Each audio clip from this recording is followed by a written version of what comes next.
It was a very disturbing state of affairs. As the National Unity Platform, we commiserate with the bereaved families. Our prayers and our thoughts are with them, and also with those who were injured. We pray and believe that they will recuperate soon enough. As citizens of this country, we demand that there be swift and honest investigations for the country to know what exactly happened. Because many times, incidents like this one do happen, and then for years on end, nothing is known by the citizens. What exactly happened? Who were the perpetrators? So, our demand, not just as NUP, but really as the citizens of Uganda, is that there be swift and honest investigations so that the perpetrators of this very unfortunate incident are known and brought to book. We have had some government apologists trying to link this to NUP. And as NUP, we think this is very redundant and clumsy. And usually that's what happens when they want us to digress and divert from insisting that investigations are carried out and the real perpetrators get to be brought to book. They'll begin coming up with many different things. We know that government plans to fabricate all manner of charges, and that has already happened. Our colleagues, Honorable Sewanyana and Segirinya, are still in jail because of fabricated charges, and several other people that are not as known as Segirinya and Sewanyana. We know that government plans to continuously fabricate these charges against NUP leaders because they want to persecute us, they want to find excuses to come after us. And as you know, Mr. Museveni is continuously pushing his agenda, his plan to scrap bail. So whenever you hear something has happened and then talks within government apologists begin, that could be NUP leaders and so on, they want to come, arrest literally all of us, and with Museveni's proposal of removing bail, they want to be able to hold on to us. Luckily, they have found us alert. They have found Ugandans alive to all these matters, and so, as the people, we shall not allow to be hoodwinked. But you see, police, if they are serious about carrying out investigations, they have where to start. Not long ago, you saw police declaring how they had arrested ISO operatives among petrol bomb attackers. That some ISO operatives were involved in petrol bomb attacks. That was not long ago. Police arrested them. So if police is serious about carrying out investigations, they have where to start. If they are serious. Because you see, there's many things that happen and the victims do not get justice. Zebra Mando was killed. Mr. Museveni went on TV and he acknowledged that his people had killed Zebra Mando. To date, the family of Zebra Mando has not gotten justice. He was not killed in rebel activity. He was not caught, robbing somewhere and they gunned him down. No, they invaded him in his house and they killed him. And Mr. Museveni acknowledged, but justice has not been served for that family. So there's too many questions, yet too few answers. And that's why we are saying that if police and all the investigative arms of the state are serious about carrying out investigations, it's not complicated. So we hope that soon and really soon they will move swiftly. Another issue that is of concern to us as the National Unity Platform is the continued closure of schools. UNICEF recently released a report showing that world over, Uganda has closed schools the longest. That's dangerous because it has had resultant effects. The education of our country's young people is in jeopardy. Their lives are at peril too.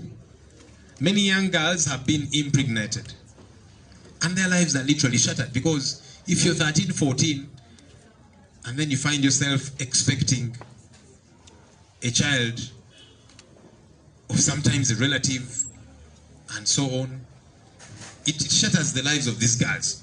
Because even when schools eventually reopen, they're not too sure they'll go back to school because now they're mothers. They've got to take care of a fellow child. So the resultant effects are very many, and that's why we are saying it's just about time. You know, Uganda is not so special. It's not any different from the rest of the world. COVID-19 is here to stay. And other countries have acknowledged as such. That's why they're finding ways of moving on. They're finding ways of adapting and doing life and finding a way to deal with COVID-19. Government set a target and said that they will open in January once 7 million Ugandans have been vaccinated. As we speak today, only about a third, not half of that 7 million figure has been vaccinated. And the rate at which the vaccination is happening, if we keep moving at this rate, to hit the 7 million mark, we might need another 5 years or thereabout. So it's not realistic. Of course, we keep insisting that if government is serious about vaccination, can we see seriousness on their part? Can we see that get to happen? But we don't see seriousness. So when they set a target like this, again, it's not going to be hit, that's for sure. I am not a prophet, but as sure as day follows night, January is going to come and we shall not have hit this 7 million that they set for themselves. Because they first set a figure of 4.5 million, even before we could hit it, showed it higher. And yet there is not much they are doing to make sure we hit that target. So we think that it's important that education is given the priority that it deserves, that our young children get back to school, and we learn how to adapt as a country, because COVID-19, indeed like HIV, scientists have told us, just like HIV, COVID-19 is here to stay. So we must be able to adapt. The final issue I wanted to talk about is the now meaningless and illogical curfew. Curfew has continued on and on, and let's be honest, it is not meaningful anymore, it is illogical. Because the idea that people can be flooded in town, in markets and so on during day, and they will not catch COVID, but if they move at night, then COVID somehow spreads at night, it does not make sense at all. And that's why Ugandans, given the fact that they've been pushed so much to the wall, they're desperate. They're desperate. That's why borders operate at night, because they have to eke out a living. Bars are open, as you have noticed. Of course, usually those that will be open are those for connected people, those for whom the clientele is soldiers and police officers. They will be full and nobody touches them. So how do you explain to Ugandans that curfew still makes sense? It does not make sense. And then there's places to learn from, because we are not an island of sorts. Our neighbors, Kenya, recently lifted curfew. They acknowledge that COVID-19 is here to stay, and they've got to learn to adapt. Uganda is not any special. We must be able to adapt too. Otherwise, everything else is going to crumble at the altar, at the excuse of COVID-19.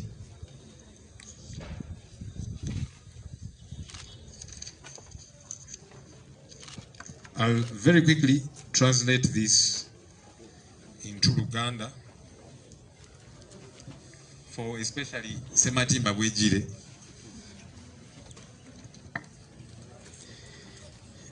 Ng'eggwanga twalabye ekibwatukira ekyabaddewo e Komamboga mu constituency ya Kawempe North, kyanaku kyennyamiza, era ffe nga NUP tusaasira family ezaafiiriddwa abantu baabwe, era nga twongera okusabira bannaffe abafunye ebisago eby'enjawulo. Kibi nnyo, kibi ddala. Era nga bannayuganda, si just NUP, naye nga bannayuganda, twagala okulaba okunoonyereza nga kukolebwa mangu ddala, eggwanga litegeere kyazze kitya, bani abakoze ekikolwa kino. Eggwanga lyagala okutegeera mu bwangu ddala kubanga ebbanga eriise abantu bazze battibwa nga bingi bigenda mu maaso naye okunoonyereza investigations ne kubeerawo myaka ku myaka eggwanga nga teritegeera kiki kyo kyennyini ekyatuukawo. So tugamba nti twagala okunoonyereza kukolebwe mangu ddala ate okunoonyereza okw'amazima kuba oluusi wabeerawo ekintu nga kino poliisi n'amagye bayoola buyoozi bagenda ku muzikiti ne bayoola abasiraamu nga balinga agamba nti abasiraamu be batujju ne bayoola ne batwala ne batulugunya ngati tebalina musango gwonna. So twagala okunoonyereza nga kwa mangu naye ng'ate kunoonyereza kuno kwa mazima. Tulina bye twakawulira eyo mu gavumenti abatandise okwogera ebitategeerekeka nti ebintu bino kirabika NUP ebinamu omukono. N'olabira ddala abantu abaganye okulowooza abantu kwegamba obulamu bw'Abannayuganda bakitutenga ebyokusaaga. Ate kino kikolebwa kubanga enteekateeka za gavumenti muzze muziraba. Baagala lwekwaso ya kukwata abakulembeze mu NUP batusibe ffenna. Era mulaba n'enteekateeka za Mwai Museveni ayagala kuggyawo kakalu ka kooti bail. Batuteekeko agasangosango batusibe tubeerere ddala eyo. Era kyatandise dda okubeerawo. Bannaffe ab'ekitiibwa Ssewanya ne Ssegirinnya babateekako agasangosango agatategeerekeka bali mu kkomera. Ne bannayuganda balala bangi Ssewanya ne Ssegirinnya bo bamanyikiddwa ne bannayuganda bangi abatamanyikiddwa babataddeko agasangosango gatali mu magezi ne babasibira ddala eyo. So gavumenti kyegezaako okutambuza naye batusanze tulaba bannayuganda babuufu nnyo era tebajja kukkiriza kubawuddiisa. Naye ffe nga NUP tugamba nti poliisi bwebanga eri serious mu kunoonyereza ku nsonga nga zino erina nawe okutandikira. Ebbanga ttono emabega mwala poliisi yagenda neekwata ba operatives ba ISO abakola mu ISO nga bali beetabye mu kanyuga zino zi petrol bombs. Era nebalaga eggwanga nti babano twabakutte bakozi ba ISO. So kati poliisi bwebanga eri serious mu kunoonyereza ku kibwatukira ky'ekkomambuka erinawo okutandikira batandike. Kubanga bingi ebizze bibeerawo nga bannayuganda tebategeera ani akola bino. Ate ng'oluusi kyeyoleka mu ngeri emu oba endala. Mujjukira Zebra Mando yakubibwa amasasi. Mwai Museveni agenda ku TV yakkiriza nti Zebra abantu bange be baamusse.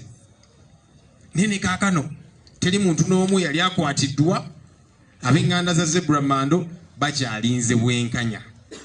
Zebra tebamutta nti yali mu lutalo nti oba bamukwata bamulumba wawe ewaka ne bamutta.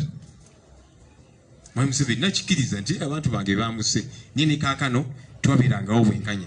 So poliisi webanga eri serious kunoonyereza ku butujju okutta bannayuganda erinawo okutandikira. Ensonga endala gye twagala okwogerako ey'amasomero agasigadde nga magale ebbanga lino lyonna. Ekitongole kya UNICEF kyatadde ripoota eraga nti Uganda mu nsi yonna yekyalemedde ku nsonga ey'okuggala amasomero.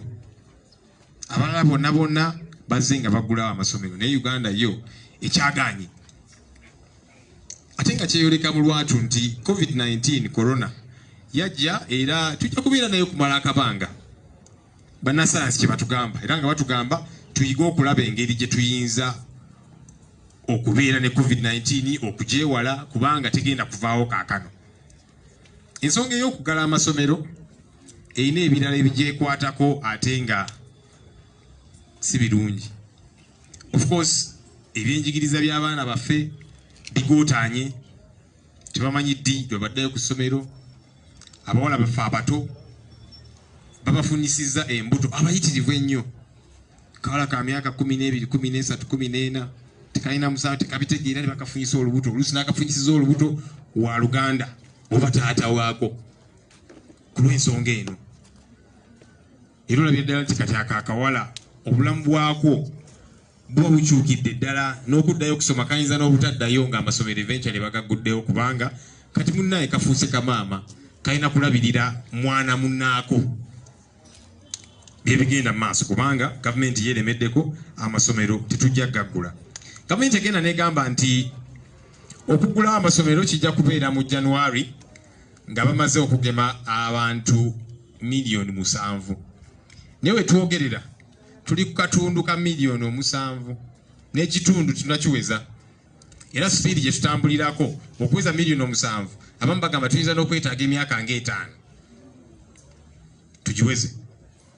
Ngesiri nabbi naye ekyamazima kiri nti January agenda kutuuka nga miliyoni 7 tetunaziweza kubanga olaba engeri gavumenti gyetambuzamu ensonga zino tebiwadde budde si byeriko eri ku birala ebyobulamu bw'Abannayuganda tebiriiko so kati nekino nakyo lwekwaso. So ffe tugamba nti amasomero gaggulwe nga bwe twaggulawo ebirala amakyaki kaakati baggule, emizikiti migule, obutale buggule, Bannayuganda beetaaga transport nzigule. Temuyinza gamba nti kaakati nti abaana be bajja okuleeta korona okuva ku ssomero batwale awaka. Abazadde baba bagenda mu butale baba gyali tebamugjayo ne bamutwalira abaana ewaka. So tugamba nti tujjawo olwekwaso, bannasayansi baatulabula dda nti korona waali okumala akabanga. Tuyige engeri gye tuyinza otambula awamu nayo nga tugyewala nga bwe bagamba era ng'akawuka ka siriimu weekali. So ne korona bw'atyo bwali.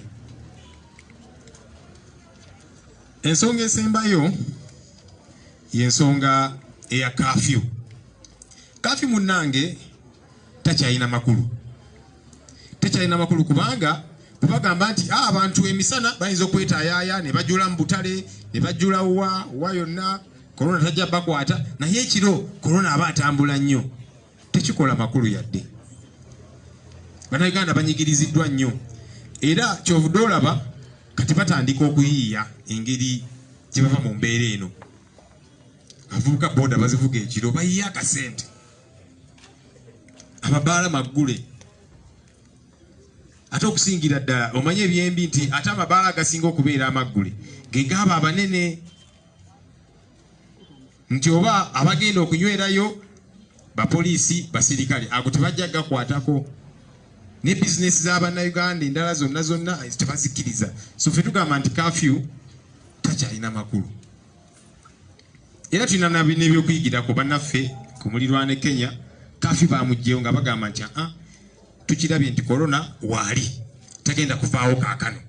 So tutandika okuyiga engeri gye tutambula nga twewala korona, naye obulamu buddewo eggwanga litandika okutereera. So naffe kye tugamba nti kafyu ono takyakola makulu, kafyu aveewo, Bannayuganda batandika okuyiiya nga bwe beegendereza era nga bwe kirina okubeera emisana.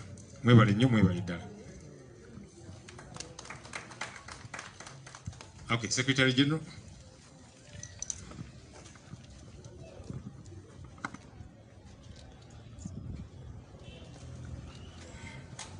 Thank you so much, Comrade Joel, Honorable. People power.